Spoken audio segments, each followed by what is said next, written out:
নমস্কার বন্ধুরা, নতুন ব্লগে আপনাদের সবাইকে স্বাগত জানাই। এটা 5 তারিখ অর্থাৎ 5ই জুনের ব্লগ। আজ বিশ্ব পরিবেশ দিবস। সবাইকে জানাই বিশ্ব পরিবেশ দিবসের অনেক অনেক শুভেচ্ছা।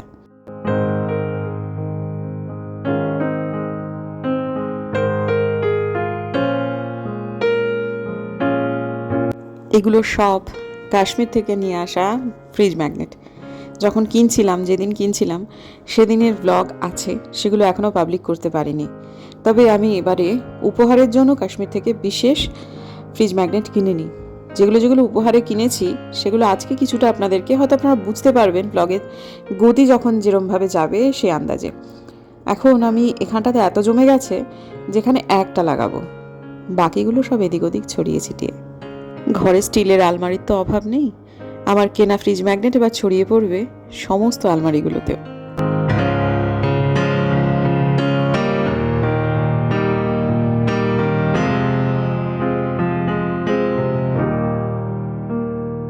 এই 3টে ছোট ছোট পার্স কিনেছি আমাদের বাড়িতে যারা কাজ করেন দিদিরা, তাদের জন্য। মাসের শুরু তো, তাই আজকে এর ভেতরে এদের বেতনগুলোও সব ভরে দিয়েছি। কি খুশি হয়েছে! যদিও আলপনাদের জন্য একটা বড় ব্যাগও রয়েছে বটে। তো আজকে আমাদের এ মাসে আমরা তো ফিরেছি যেদিন, সেদিনটা ছিল বুধবার। বৃহস্পতিবারে আলপনা দি তথা আমাদের বাড়ির কাজের কোনো দিদিরা বেতন নেন না, যার ফলে শুক্রবার হয়ে গেল। তো প্রথমে দিয়ে দিলাম অলকাদিকে। অলকাদি পেয়ে খুব খুশি হয়েছে। তার মধ্যে আবার ভেতরে স্যালারিটা আছে, সেটা দেখেও খুব আনন্দিত। অবশ্যই এটা তো ওরা প্রত্যেক মাসেই পায়, তবে এবার একটুখানি অভিনবভাবে দিতে পেরে যেন ভালো লাগছে। আর আলপনা দি অল্পেতেই বড় সন্তুষ্ট হওয়া মানুষ। যদিও এর পরে যেটা দিয়েছি সেটা আর ক্যামেরাস্থ করা হয়নি, কিন্তু আজকে আপাতত এইটুকু পেয়েই সে ভারী আনন্দিত। আজকে আমাদের রান্নাবান্না হচ্ছে এটা তো চা, এটা হচ্ছে আলুর পরোটা। মেয়ে কালকেও আমার লুচি খেয়েছে, লুচি পায়েস খেয়েছে লাঞ্চে। আজকে তার ফরমাইশ হচ্ছে আলুর পরোটা। এটা হচ্ছে আলু ভাজা, এটা হচ্ছে ঝিঙে পোস্ত, এটা ভাত। ঝিঙে পোস্ত আর ভাতটা গরম, আলু ভাজা ফ্রিজে ঢোকানো যাবে না। যা পদ রান্না হয়েছে সেগুলো সব ফ্রিজে ঢুকে গেছে। কালকে বিকেলবেলায় এত গরম ছিল, বিকেলবেলায় আমি যখন ডালের ঢাকনাটা খুলছি তখন টক গন্ধ বেরোচ্ছে, কালকের রান্না করা ডাল। আজকে প্রথমে যেগুলো ফ্রিজে ঢোকানো হবে সেগুলো আগে রান্নাবান্না করে নিয়েছে। শেষের পদ হচ্ছে মানে ফ্রিজে ঢুকে গেছে ডাল, মাংস আর আলু স্কোয়াশের তরকারি। আর এখন রয়েছে এখানে ঝিঙে পোস্ত আর ভাত। ঝিঙে পোস্তটা একটু ঠান্ডা হলে পরে আমি ঢুকিয়ে দেবো, ওটা ঢোকাইনি কারণ ওটা আমার মেয়ের একটু তাড়াতাড়ি খিদে পেয়ে যায়। ও যখন খাবে মানে বলবে তখনই আমি আর কি মাংসটাকে বার করে আর এক রাউন্ড একটু গরম করে নেব। এত গরম পড়েছে যে বাইরে যে খুব একটা রোদ আছে, সাংঘাতিক রোদে মানুষ পুড়ে যাচ্ছে সেরকমটা নয়, কিন্তু এত ভ্যাবসা গরম যে মানে নাজেহাল অবস্থা। আর আমাদের মামুন টামুন দেখুন, বোধিসত্ত্ববাবু তো তার কাজে যেতেই হবে, কিন্তু কালকে যেমন তিনি অসুস্থ হয়ে পড়লেন, উনি খুব মানে শারীরিকভাবে এই ব্যাপারগুলোতে শক্ত মানুষ, হ্যাঁ, মানে প্রচণ্ড পরিশ্রম করতে পারেন। কিন্তু কালকে উনি শুধু একা নন, ওনার সাথে আর যে সহকর্মীরা ছিল তারা প্রত্যেকেই খুব অসুবিধায় পড়েছে শারীরিকভাবে। ও তো বাড়িতে এসে দেখলেনি কালকে যারা ব্লগ দেখেছেন। এছাড়া যে মামুনি তো ফ্যানটা নিভিয়ে দিয়ে ঘর ঝাড় দেওয়া, বাথরুমে গিয়ে কাপড় কাচা, ও বেচারি ওইটুকু মেয়ে একেবারে মানে কি অবস্থা, ওর দিকে আজকে তাকানো যাচ্ছে না, এত গরম। রান্নার দিদি বললো যে বেশি রান্না নেই, মানে আর ও ভীষণ ফাস্ট কাজ করতে পারে, সেজন্য ও মোটামুটি করে দিয়ে ওই ধরুন 1 ঘন্টা খানেকের মধ্যে বেরিয়ে গেছে।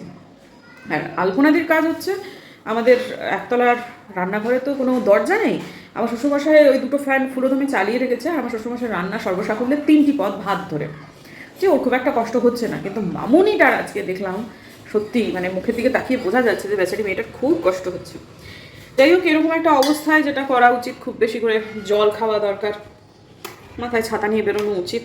বোধিসত্ত্ববাবু ছাতা নিয়েই গেছেন। আর আজকাল পাহাড়ে এত গরম পড়ে, আর ওরা যে বাড়িটা রেখেছে সেই বাড়িটাতে না ফ্যান নেই। মানে আজকাল কালিম্পংয়েতেও ঘরে ঘরে ফ্যান, এসি সব লাগাতে হচ্ছে, সেজন্য ফেরত আসবে না, মানে ওই বাড়িটাতেও সে থাকতে পারবে না।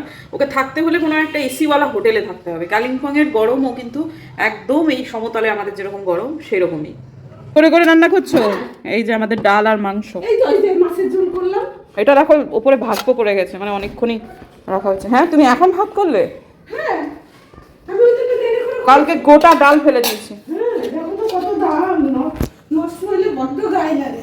আলুর পরোটা করেছে মেয়ের, আমার খিদে পেয়ে গেছে, জানি খুব ভালো করি। ভাতে অরুচি ভাতে আলু।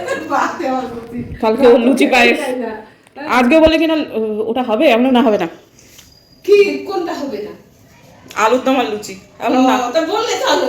না ও আলু পরোটা করা হয়েছে। ওনা দিয়ে আবার দুটো ধার দিয়ে গেল নিচের থেকে পদ, যেটা হচ্ছে মাছ। বাবা কি গরম, আর এটা মাছ নিয়েছি আমি বাড়িতে, প্রায় 600 টাকার মাছ, 590 টাকা। কি মাছ নিয়ে যায়? কাতলা মাছ, বড় কাতলা। বড় এত বড় কাতলা? কাতলা? আমাকে ডাকতে পারলে না? হ্যাঁ, আমিও ওই নিতাম। নিয়েছে তো কাকু, আবার কি রাখবো? ও আচ্ছা, নিয়েছে। হ্যাঁ, এই তুমি কয়েকটা লিচু নিয়ে যাও, ওটাই তো। বাবার আর তোমার দুজনের জন্য। আর মানে আমাকে পান দিয়ে গেল। জঙ্গল পরিষ্কার হওয়ার পর অল্পই লিচু বেরোলো। অবশ্য কালকে আমি প্রচুর খেয়ে ফেলেছি, তাও ঠিক। এই আমাকে দিও না, আমার খুব ভালো লাগে। কালকে কাটবো। কাটবে, ডাকবে যখন কাটবে, তার আগে এটা ডাকবে। ফ্রিজে রাখি।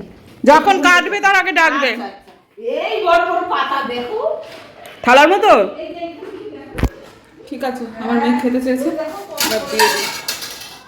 পুরোপুরি বরফ ঠান্ডা তো ছিল না, ওই অল্প একটু গরম করতে হলো। আলু পরোটা হয়েছে তাই তাড়াতাড়ি খিদে পেয়ে গেছে। আপনারই বলছে যে লুচি করে দিলেই হতো।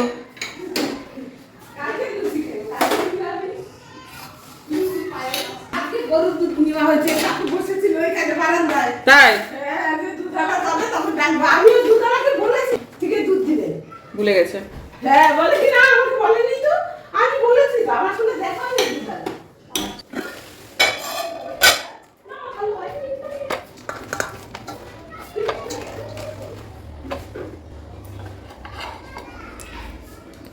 খুশি?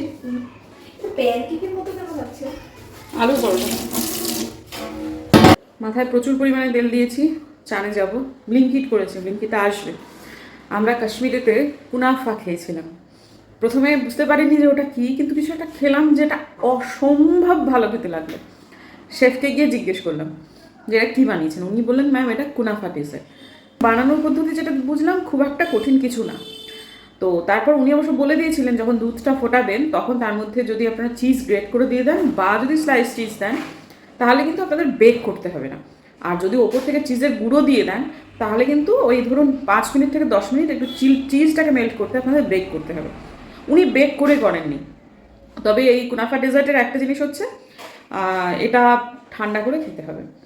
তার জন্য যা যা জিনিসপত্র লাগবে সেগুলো সব অর্ডার করেছি। ভীষণ সহজ, অথচ এত অসম্ভব ভালো খেতে লেগেছিল আমার।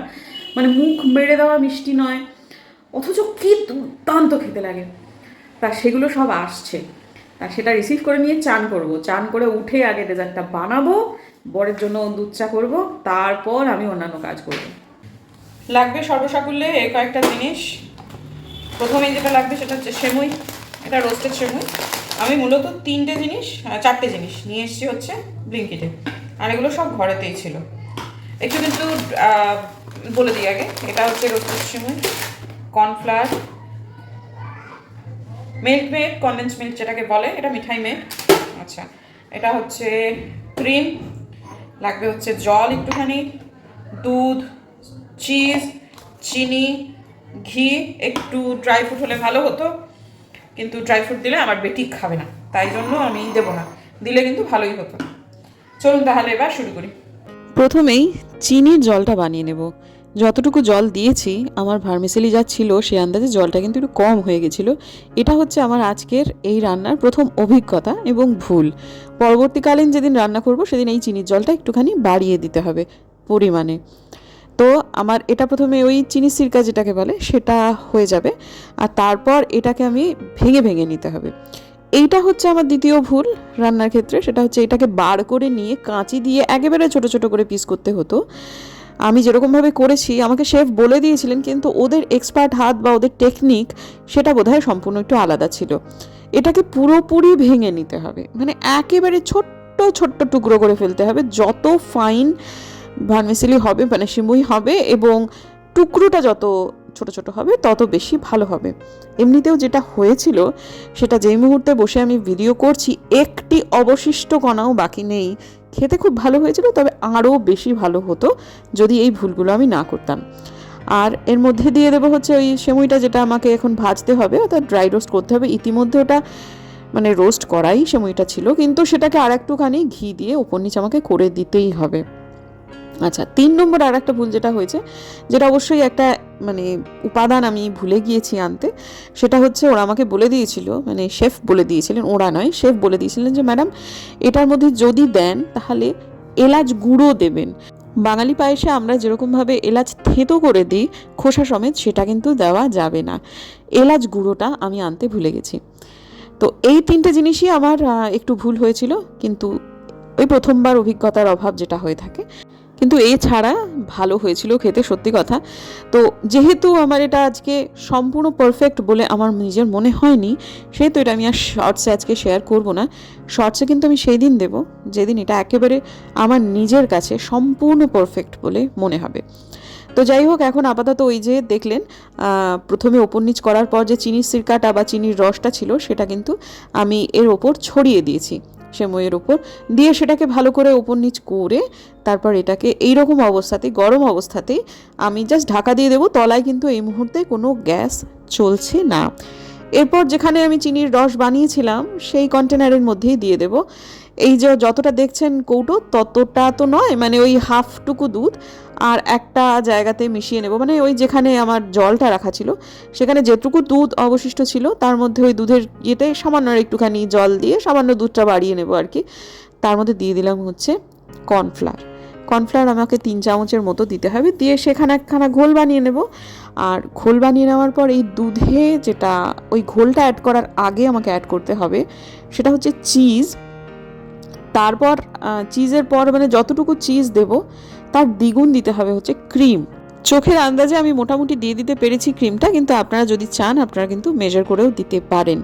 চিজটা যদি এক্ষেত্রে এই দুধের মধ্যে না দেওয়া যায় তাহলে ওপর দিয়ে অনেকে হয় না যে চিজ গ্রেট করে দেয়, সেক্ষেত্রে একটু বেক করতে হতে পারে, কিন্তু আমাকে বেক করতে হয়নি। মূলত কিন্তু চিজটাকে গলানোর জন্যই বেকিং ইয়েতে দিতে হয়, মানে মাইক্রোওভেনে ঢোকাতে হয়। তো তারপর আমি এখানে মিঠাই মেটটা দিয়ে দেবো। প্রথমে একটুখানি ভয় ভয় করছিল যে বরটা যদি আবার বলে যে হ্যাঁ আমি খাবো, তখন যদি আবার দেখা যায় যে না বেশি মিষ্টি হয়েছে জন্য খেতে চাইলো না, তাই জন্য আমি একটু কম করে দিয়েছি। পরে অবশ্য আমি খানিকটা অ্যাড করেছিলাম, কারণ একদমই ফ্যাস ফ্যাস করছিল। মানে যতই হোক এটা একটা ডেজার্ট, একটু মিনিমাম মিষ্টিটা তো মুখে লাগতে হবে, সেটাও যেন লাগছিল না। তাই জন্য পরবর্তীতে আমি আবার আরেকটুখানি অ্যাড করেছিলাম, পরে চেখে নিয়েছিলাম। যদিও এটা কিন্তু সম্পূর্ণই আপনাদের ব্যাপার। আর আমাদের কুনাফাতে খুব বেশি মিষ্টি আমি কাশ্মীরে কিন্তু বুঝতে পারিনি, মানে খুব একটা মিষ্টি, এটা সাংঘাতিক মুখ মেরে যাওয়া মিষ্টি কিন্তু এটা নয়। তো কর্নফ্লাওয়ারের ঘোলটা তারপর দিয়ে দিলাম ওই দেওয়ার পর, মিঠাই মেট দেওয়ার পর। তারপর এখন একটু টেস্ট করে নিচ্ছি, নাড়িয়ে দিতে হবে সমানে, ব্যাপারটা একটা থকথকে জিনিস তৈরি হবে। এবং এই যে এখন কনসিস্টেন্সিটা এই দাঁড়িয়েছে এবং এটাকে ঠান্ডা করতে হবে। এইটা একটা জিনিস, সেটা হচ্ছে খুব তাড়াতাড়িটা করা যায় না। যদি দুপুরবেলায় মানে কোনো মানুষকে খাওয়াতে হয়, এটা আপনাদের সকালবেলাতেই করে রাখতে হবে, রেখে কিন্তু ফ্রিজে ঢুকিয়ে রাখতে হবে। হ্যাঁ, কুনাফার একটা লেয়ার করতে হয়, সেই লেয়ার সমেত সেটাকে ফ্রিজে ঢুকিয়ে রাখতে হবে। কিন্তু লেয়ারটা করার আগেও ওই দুধ কর্নফ্লাওয়ারের যে ঘোলটা সেটাকে কিন্তু আপনাদের একটু ঠান্ডা করতে হবে।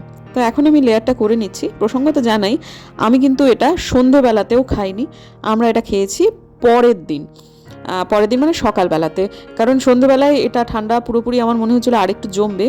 আর আমাদের বাড়িতে কিছু মানুষজন চলে এসেছিলেন, তারা ডায়াবেটিক প্রথমত, আর তাদের সাথে আমাদের সন্ধ্যেটা খুব ভালো কেটেছে। ওরা অনেক খাবার দাবার এনেছিলেন, আমরাও সুইগি টুইগি সব করেছিলাম, যার ফলে এটা রাত্রে খেলে ঠিক মানে ব্যাপারটা ভালো হয়ও নি, জমেও নি, বসেও নি, এরকম মনে হচ্ছিল। প্লাস ওই আর কি পেটটা ভরা ছিল, সেই জন্য সকালবেলাতে সবাইকে দিয়ে একবারে খাবো সেরকম একটা ভেবেছিলাম। তো প্রথম লেয়ারে আমি ওই সেমই পায়েসের একটা লেয়ার করে দিলাম। এই লেয়ারটা একটু তুলনামূলক মোটা করতে হয়, নিয়ে ভালো করে চেপে চেপে সেটাকে বসিয়ে দিতে হয়। আমি একটা জিনিস বুঝতে পারলাম, সেটা হচ্ছে এই লেয়ার করার সময় হাতকেই ব্যবহার করতে হবে। ওই চামচ টামচ দিয়ে করলে লেয়ারটা একটু যা হোক একটু এদিক ওদিক হয়ে যাবে। আর তারপর ওই নিচের যে সেমই পায়েসের লেয়ারটা সেটার ওপর দিয়ে দেবো হচ্ছে এই দুধ, ক্রিম, তারপর অন্যান্য জিনিসপত্র, চিজ, কনডেন্স মিল্ক, তারপর কর্নফ্লাওয়ার, এগুলোর যে মিশ্রণ সেটা। এর মধ্যে আমি চিনি দিয়েছি, ওই যে সিরকা বানিয়েছিলাম সেইটুকুই, এছাড়া চিনির খুব একটা ব্যবহার আমি করিনি। যেটুকু মিষ্টি হওয়ার সেটুকু ওই কনডেন্স মিল্ক দিয়েই হয়ে গেছে। তো এবার এটাকে খুব ভালো করে ছড়িয়ে দেব। ব্যাপারটা থকথকে দইয়ের মতো হয়ে গেছে, তো যার ফলে হাত করে দিয়ে এটা ভালোভাবে করে ছড়িয়ে দিতে হচ্ছে। দেওয়ার পর ওপর দিয়ে দেবো আর এক লেয়ার এই সেমুইটা। ওপরের লেয়ারটা একটু পাতলা পাতলা করতে হয়, মানে তুলনামূলকভাবে নিচেতে একটু বেশি সময় দিতে হবে, ওপর লেয়ারটা একটু কম সময় দিতে হবে, ব্যাস এইটুকুই। আর একদম ওপরে যেটা আছে, মানে ওপরে যখন 3 নম্বর লেয়ারটা হয়ে গেল, তার উপরে যদি একটু ড্রাই ফ্রুট দিয়ে দেওয়া যেত তাহলে আরও ভালো হতো। তো আমাকে শেফ বলেছিলেন যে আমাদের কুনাফাতে কিশমিশ যায় না, মূলত যায় হচ্ছে পেস্তা এবং কাজু বাদাম, সেটাও খুব ভালো করে কুচি কুচি করে কেটে তার উপর ছড়িয়ে দিতে হয়। কিন্তু কেউ যদি দিতে চান তারা দিতে পারেন, এটাতে কোনো অসুবিধা নেই। তা আমি অবশ্য কোনোটাই দিইনি, কারণটা আগে বলেছি। এটা ফ্রিজে ঢোকার জন্য একদম প্রস্তুত। আমি 3টে ভুল করেছি আগে আমি বলেছি, কিন্তু তা সত্ত্বেও যা খেতে হয়েছিল, পারফেক্ট হলে কি হবে সেটাই ভাবছি। একটা খুব সুন্দর হাওয়া দিয়েছে, সারাদিন পর একটু শান্তি। আর এদিকটা মেঘ করেছে, মানে হচ্ছে বৃষ্টি বাদলা হয়তো বা হলেও হতে পারে, এদিকগুলো হতে পারে। একজন দেখলাম কমেন্টে লিখেছেন যে তিনি দেখেছেন কোথাও একটা যে উত্তরবঙ্গে বৃষ্টি শুরু হয়েছে, কালকে আমাদের এখানেও বৃষ্টি হয়েছে, তবে সেটা নিতান্ত অল্প, এবং সেটাতে এমন অবস্থা, মানে এত গরমের পর ওই একটুখানি বৃষ্টিতে না গরম আরও বেড়েছে। মানে বৃষ্টি শুরু হওয়া যেটাকে বলে ঝমঝম করে মুষলধারে, সেটা মোটে হয়নি, ওই একটু একটু হচ্ছে আর কি, পুচুত পুচুত করে হচ্ছে আর থেমে যাচ্ছে, 5 মিনিটের মধ্যে বন্ধ হয়ে যাচ্ছে, তাও আবার অল্প অল্প বৃষ্টি। এই যে হাওয়াটা দিয়েছে, এবার যেন একটা আশার আলো দেখতে পাচ্ছি। বৃষ্টি শুরু হয়েছে, ভালো বৃষ্টি পড়ছে অনেকটা পরে, আবার কিন্তু আমি আবার ক্যামেরার সামনে এলাম। আজকে ভিডিওটা এন্ড করবো না, করবো কালকে। ওটা কি হলো, মানে ওই পেটে খাওয়াটা, সেটা যতক্ষণ না পর্যন্ত দেখাতে পারছি ততক্ষণ পর্যন্ত ভিডিওটা এন্ড করতে ইচ্ছা করছে না। তো আজকে এখন এই মুহূর্তে বৃষ্টি হচ্ছে, আশা করছি যে বৃষ্টির বহর তাতে করে এটা বেশ অনেক রাত পর্যন্ত চলবে। তারপরে কালকের আবহাওয়াটা একটু মনোরম হবে, এবং আমি কিছু কিছু কাজ আজকে মামুনির সাহায্য ছাড়া আমি কাজগুলো করতে পারবো না। আজকে মামুনিটার দিকে মুখের দিকে তাকানো যাচ্ছিল না, আমি ও মিলে করব, মানে ওকে বলতে পারলাম যে মামুনি একটু এক্সট্রা 2-1 কাজ আমার দরকার আছে। তো বাবা কি বিদ্যুৎ চমকাচ্ছে, সেগুলো যে আমাদের ঘরের ডিভানগুলো তো একা একা খোলা যায় না, একজন খুলবে আর একজন ঢোকাবে, এরকমই করতে হবে। টুকুরের এখনও পড়াশুনো কিছুটা বাকি রয়েছে, ওর কয়েকটা জায়গাতে এন্ট্রান্স দিতে হবে, সেহেতু সেই প্রস্তুতি ওর চলছে। তাতে ওকে আমি এখন কিছু বলতেও পারছি না, আলপনাদির শরীরটা ভালো নেই, তাতে আমার মামুনিকেই লাগবে। তা আশা করছি কালকের দিনটায় মামুনির সাথে নিয়ে আমি কাজগুলো করতে পারবো। আর কালকে করতেই হবে, প্রয়োজনে ওকে একটা কাজ থেকে মুক্তি দেবো, যে হয়তো বা বলবো যে ঘরটা আমি মুছে নিচ্ছি, তুই শুধু ঝাঁটটা দিয়ে নে। তা কিন্তু করতেই হবে, ঘরটা না হলে ভীষণ অবিন্যস্ত। আর শীতের জামাকাপড়গুলো আমরা খুব, মানে কাছাকাছির সময়ে শীতের কোনো জায়গায় বেড়াতে যাওয়ার আর কোনো আমাদের প্ল্যান নেই। আর যদি হঠাৎ করে কোনো একটা প্ল্যান হয়ে যায় তখন আবার বার করবো, কিন্তু আপাতত এগুলো এরকমভাবে ছড়িয়ে রাখা যাবে না। জিনিস আমি বুঝতে পারছি, সেটা হচ্ছে আমার না নির্দিষ্ট একটা সময়ে খুব ঘুম পায়, মানে ধরুন ওই 11টা থেকে 11:30, 12:30 পর্যন্ত আমার একটা প্রবল ঘুমের একটা জের আসে। সেই সময়টা যদি আমি জোর করে জেগে জেগে অন্যান্য কাজগুলো করি, এডিটিং করি বা সেগুলো কিছু, আমার সাথে ঘুমটা কেটে যায়, তখন আমার আর ঘুম আসতে চায় না। আর আজকে আমি খুব সচেতনভাবে সেই সময়টাকে সদ্ব্যবহার করবার জন্য কাজকর্ম সব মিটিয়ে ফেলেছি। সেই সময় সন্নিকটে চলে এসেছে, এখন মোটামুটি 11:15 মতো বেজে গেছে। মায়ের সাথে কথা হলো যে না, ব্লগটা এবার আজকের দিনের জন্য যতটুকু আছে ততটুকু শেষ করি। ওই ডেজার্টটা কেমন হলো সেটা সবাইকে একটু খাইয়ে রিভিউ, মেয়েকে, আলপনার দিকে, আমার বর খেলেও খেতে পারে নাও পারে, এখন খুব কন্ট্রোল করছে আবার দেখছি। আর শ্বশুরমশাই তো অবশ্যই খাবেন। মিলিয়ে টেক্সচারটা শেষ পর্যন্ত কেমন হলো এবং খেতে কেমন হলো সবাই রিভিউ দেবে, তারপর আজকের দিনের ব্লগ আমার শেষ হবে। চলুন দেখা হচ্ছে বরং কালকে সকালবেলা।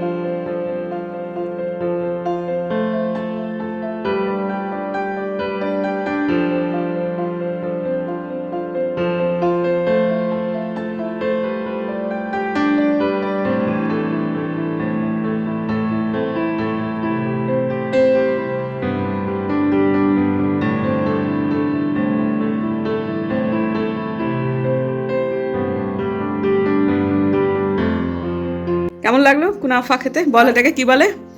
কুনাফা। কুনাফা। ভালোই লাগলো খেতে। ভালো লেগেছে?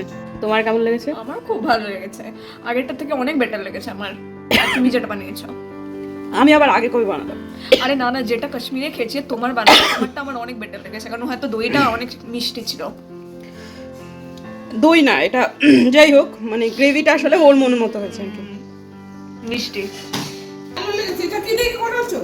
সে তো পরে বলে দেওয়া যাবে। খেতে কেমন হয়েছে সেটা বলো। খেতে খুব ভালো হয়েছে, খুব ভালো হয়েছে। খুব ভালো। আর একদিন করবো। হুম, ঠিক আছে, থ্যাংক ইউ আলপনাদি। সত্যি সত্যি তো সত্যি ভালো হয়েছে। খুব কাকুকে জিজ্ঞেস করলাম, কাকু বলে কি ছানার এগুলো তো ভালো হবে। ছানার নয় বাবা এখন ওই ঘরে। ভালো লেগেছে বাবা, খুবই ভালো আছে, থ্যাংক ইউ। শুধুমাত্র অলকাদির রিভিউটাই নিতে পারলাম না, অলকাদিকে দিয়ে রেখেছি, সে খাচ্ছেই না। এই তো খাই এই তো খাই, মানে আসলে কাজ করছে। দুদিকে দুটো রান্না বসিয়ে দিয়েছে, প্রচণ্ড ব্যস্ত, কিন্তু মোটামুটি বুঝতে পেরে গেছি জিনিসটা ভালোই হয়েছে। এর পরের বার হলে আরও বেশি ভালো হবে, কারণ কয়েকটা ছোটো ছোটো ভুল হয়ে গেছে, সেগুলো আমি বুঝতে পেরেছি। সেটা আমি পরের বার আবার করে নেবো। আর ভার্মিসেলি খানিকটা রাখা রয়েছে, যেহেতু নেক্সট যেদিন করবো সেদিন আশা করছি এর থেকে অনেক ভালো হবে। তো আমার মুখে যদিও কাশ্মীরেরটাই বেশি ভালো লেগেছে, কিন্তু এদের কাছে মানে আমার মেয়ের কাছে সেটা ভালো লেগেছে আর কি। আমারটাই যে স্বাভাবিক মায়ের হাতের জিনিস তাদের একটা আলাদা মাত্রা বহন করবেই। আর আমার হাজব্যান্ড খায়নি, কারণ সে এখন ডায়েট করছে, আবার ভীষণ কন্ট্রোল শুরু করেছে। তো ঠিক আছে, আপাতত ওখানে প্রচণ্ড অনিয়ম করেছে, ঘুরেছে ফিরেছে কদিন, ভীষণ অনিয়ম করেছে। আর এই মাসটা একটু ঘুরতে যাবেও, আমাদের বাইরে বেরোতেও হবে। তো যে কদিন বাড়িতে কন্ট্রোলে থাকতে পারে থাকুক, আমার কোনো বক্তব্য নেই ব্যাপারে। শুধু অলকাদির যদি একটু রিভিউটা নিতে পারতাম, কিন্তু কখন খাবে তার কোনো ঠিক নেই, ঢাকা দিয়ে রেখে দিয়েছে। তো ঠিক আছে, আপাতত চলুন বন্ধুরা, দেখা হচ্ছে বরং কালকে একটা নতুন ব্লগে। যদি আমার ভিডিও ভালো লাগে সাবস্ক্রাইব করবেন, পাশের নোটিফিকেশন বেলটাকে অন করবেন, যাতে করে ভিডিও দিলেই নোটিফিকেশান চলে যায় আপনাদের কাছে। দেখা হচ্ছে আগামীকাল, ততক্ষণে